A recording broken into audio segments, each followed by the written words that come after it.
ఈ ఫోటో మనకు చెప్పే సందేశం ఇది: నిజమైన బలం మాటలలో కాదు, జ్ఞానంలో ఉంటుంది.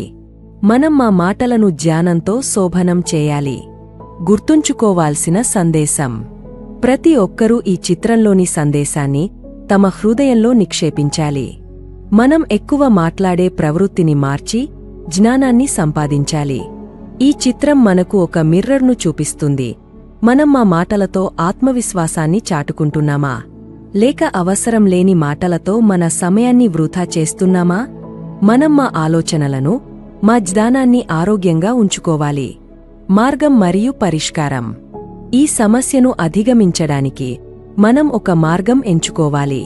ప్రతిరోజు కొంత సమయం చదువుకోండి, ఆలోచించండి మరియు కొత్త విషయాలను నేర్చుకోండి. ఈ చిన్న మార్పు మన మెదడును బలంగా చేస్తుంది మరియు మన మాటలకు ఆవశ్యకతను తగ్గిస్తుంది.